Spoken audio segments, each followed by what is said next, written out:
안녕하세요, 여러분. 오늘은 많은 분들이 궁금해하실 주제, 바로 5억 모으는데 필요한 최소 수익률에 대해 이야기해보려고 합니다. 5억 생각만 해도 가슴이 웅장해지는 목표인데요. 과연 이 꿈의 금액을 달성하기 위해 우리는 어떤 전략을 세워야 할까요? 단순히 저축만으로는 쉽지 않다는 것을 우리는 잘 알고 있습니다. 그래서 오늘은 종잣돈 마련부터 고금리 상품 활용, 그리고 똑똑한 투자 전략까지 5억을 모으기 위한 모든 것을 파헤쳐 보겠습니다. 자, 그럼 시작해볼까요? 우리가 5억이라는 목표를 세울 때 가장 먼저 떠오르는 생각은 아마도 어떻게 이 돈을 모을 것인가 할 겁니다. 웹 검색 결과에서도 볼 수 있듯이 재테크의 시작은 종잣돈을 모으는 것에서부터 출발해요. 5억이라는 큰 돈을 모으려면 일단 시드머니가 있어야 기회를 잡을 수 있죠. 단순히 모으는 것을 넘어 이 돈을 어떻게 불려나갈지 계획을 세우는 것이 중요합니다.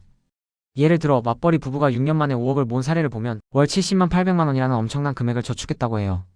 물론 높은 소득과 저축률이 있었기에 가능했지만 이는 목표를 향한 굳은 의지와 실천이 얼마나 중요한지 보여주는 사례이기도 합니다. 우리 모두가 이렇게 높은 소득을 올릴 수는 없겠지만 우리의 상황에 맞춰 최대한의 저축률을 확보하는 것이 5억 모으기의 첫걸음이라고 할 수 있습니다. 연봉 3,600만 원인 사람이 10년간 저축률 40%를 유지하고 투자 수익률 5%를 달성하면 1.8억 원을 모을 수 있다는 계산도 있죠. 이렇게 구체적인 숫자를 보면 막연했던 목표가 조금 더 현실적으로 다가오실 겁니다. 그렇다면 이 5억을 모으기 위한 최소 수익률은 어느 정도여야 할까요? 사실 이건 언제까지 5억을 모을 것인지에 따라 달라집니다. 짧은 기간 안에 모으려면 당연히 높은 수익률이 필요하고 긴 시간을 두고 모으려면 비교적 낮은 수익률로도 목표를 달성할 수 있습니다. 그래서 우리는 단순히 수익률만 보는 것이 아니라 시간이라는 중요한 변수를 함께 고려해야 합니다. 웹 검색 결과를 보면 월급을 다 저축하고 이자로 살자는 경제관념을 확립하는 것이 중요하다고 하죠. 사회초년생 때부터 최대한 저축하고 이자, 임대수익, 투자수익 등으로 생활하며 월급은 다시 저축하는 습관을 들이는 것이야말로 부자가 되는 지름길입니다. 작은 절약 습관 하나하나가 모여 2030년 후에는 엄청난 자산 차이를 만들어낼 수 있다는 점 절대 잊지 마세요. 이런 작은 습관들이 우리의 그릇을 키우는 데 큰 역할을 합니다. 투자는 단순히 돈을 불리는 행위를 넘어 우리의 인내심과 멘탈을 단련하는 과정이기도 하죠. 자, 그럼 이제 좀 더 구체적으로 5억을 모으기 위한 전략들을 살펴볼까요?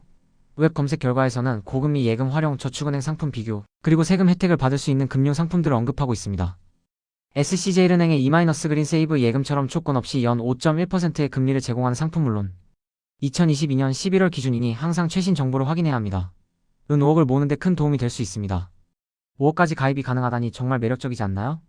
부산은행이나 수협은행도 연 5%대 금리 상품을 제공하고 있으니 여러 금융기관의 상품들을 꼼꼼히 비교해보는 지혜가 필요합니다. 또한 뱅크샐러드와 같은 플랫폼을 통해 저축은행의 고금리 예적금 상품을 비교하는 것도 좋은 방법입니다. 우리는 언제나 최소 수익률을 생각하지만 사실은 최대 수익률을 안전하게 확보하는 방법을 찾아야 합니다. 그리고 세금 혜택을 놓치지 말아야 합니다. 상호금융 예탁금을 활용하면 3천만 원까지 이자소득세를 면제받을 수 있고 2025년 12월 기준 ISA 개인 종합자산관리계좌는 200만 원까지, 비과세 초과수익은 9.9% 분리과세 혜택을 줍니다. 연간 2천만 원, 총 1억 원까지 납입이 가능하니 ISA를 통해 5억 모으기에 중요한 씨앗을 심을 수 있습니다. IRP 개인형 퇴직연금도 연간 900만 원까지 세액공제를 받을 수 있고 연말정산 시 최대 16.5%까지 환급받을 수 있는 효자 상품이죠. 이런 세금 혜택을 적극적으로 활용하는 것이 5억 모으는데 필요한 최소 수익률을 높이는 것과 같은 효과를 가져다 줄 것입니다. 다음으로 투자의 영역으로 눈을 돌려볼까요? 5억을 모으려면 단순히 저축만으로는 한계가 있습니다. 돈에 대해 공부하고 투자 수단을 선택해야 한다는 웹 검색 결과처럼 투자는 이제 선택이 아닌 필수가 되었습니다. 하지만 투자는 막연히 어렵고 위험하다고 생각하시는 분들도 많으실 거예요. 여기서 중요한 것은 분산 투자입니다. 부동산 매도 후 남은 5억 원으로 배당주, 장기채, 리츠 등의 분산 투자하는 전략은 위험을 줄이면서도 안정적인 수익을 추구할 수 있는 현명한 방법입니다. 특히 금리 인하 가능성이 있는 시기에는 국내 배당주, 성장주, 해외 주식, 장기 채권, 리츠 등 다양한 자산에 분산 투자하는 것이 중요합니다. 마치 농부가 씨앗을 뿌리듯 우리는 다양한 종류의 씨앗을 여러 밭에 뿌려야 합니다. 어떤 씨앗은 잘 자라고 어떤 씨앗은 생각보다 자라지 않을 수도 있죠.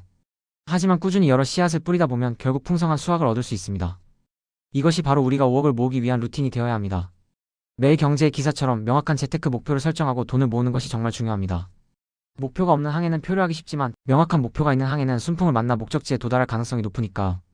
저는 여러분들이 5억이라는 목표를 달성하는 과정이 단순한 돈벌이를 넘어 자신을 성장시키는 과정이 되기를 바랍니다. 재테크는 결국 자기 자신과의 싸움입니다. 충동적인 소비를 줄이고 꾸준히 저축하고 투자하는 습관을 들이는 것. 그리고 어려운 상황에서도 흔들리지 않는 강한 갓발을 키우는 것이죠. 예시 스크립트에서도 나왔듯이 결국 그릇이 준비되지 않으면 잠깐 큰 자산을 가졌어도 결국 다 날아가고 자신의 그릇만큼만 남게 됩니다. 우리는 5억이라는 큰 그릇을 채우기 위해 우리의 그릇 자체를 키워나가야 합니다. 마지막으로 사회초년생 분들을 위한 몇 가지 추가 조언을 드릴까요?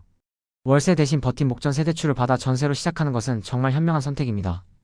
신용카드 할인 혜택에 현혹되지 않고 절약하는 습관을 들이는 것이 장기적으로 볼 때 훨씬 큰 자산을 만들어줄 겁니다. 그리고 은행원과 친해져 금융 정보를 얻거나 재무 상담을 받는 것도 좋은 방법입니다. 전문가의 조언을 듣는 것은 우리가 미처 생각지 못했던 부분들을 발견하게 해줄 수 있습니다. 물론 금리 정보는 시점에 따라 변동될 수 있으므로 항상 최신 정보를 확인하고 우대 금리 조건 등을 꼼꼼히 확인하여 자신에게 가장 유리한 상품을 선택하는 신중함도 필요합니다. 5억 모으기는 결코 쉬운 일은 아닙니다. 하지만 명확한 목표 설정, 꾸준한 저축과 투자, 그리고 현명한 금융상품 활용이라는 루틴을 따른다면 우리는 충분히 이뤄낼 수 있습니다. 이 과정 속에서 여러분의 그릇은 점점 커지고 결국 5억을 넘어 더 큰 자산을 모을 수 있는 단단한 갓바를 갖게 될 것입니다. 여러분의 성공적인 재테크 여정을 진심으로 응원합니다. 우리 모두 5억을 향해, 아니 그 이상을 향해 함께 나아가요. 리스펙합니다.